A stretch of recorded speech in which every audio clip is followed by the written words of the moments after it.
Now that we've been introduced to the concept of verbal stems or binyanim, we're going to look at the three major ones, the ones that occur the most often.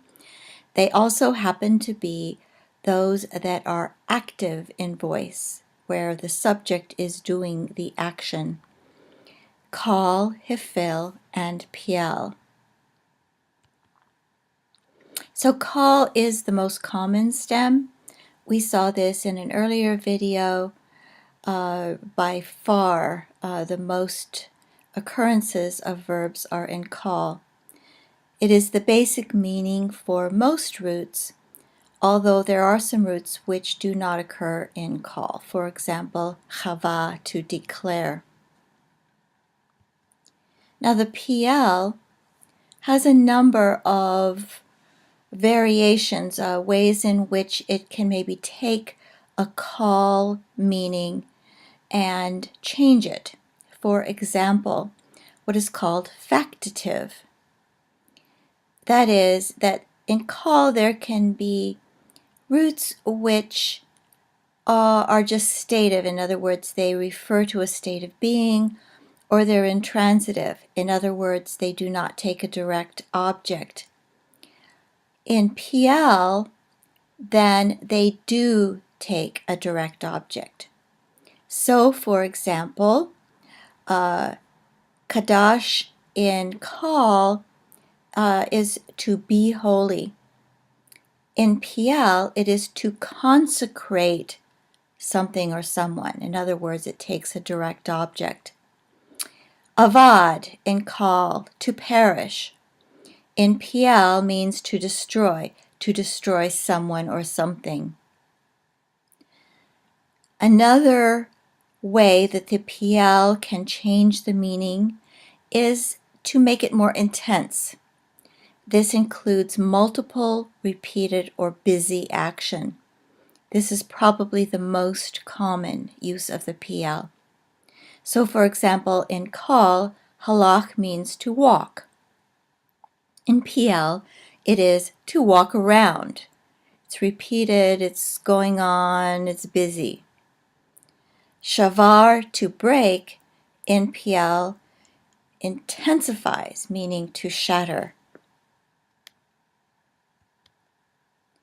It can also be what is called denominative. Some verbs are derived from nouns and adjectives. For example, we have kohen, or priest, as a noun in Hebrew, and the piel verb means to act as priest. There is another one, the word for root, like the root of a tree, in piel means to uproot. It is a verbal meaning derived from a noun. And finally, what is called declarative, suggesting a state of being. So you can have an adjective innocent, and the piel verb will mean to declare innocent. Or righteous, and in piel it means to declare righteous. The hifil is similar to the piel in a lot of its uses, but in one way, in its main use, it is quite different, and that is it makes a verb causative, causing something to happen or to be. This is probably the most common of the uses of the hifil.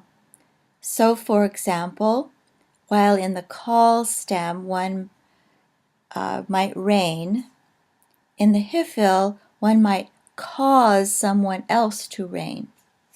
This is the way it is spoken of when God causes a king to rule or chooses a king.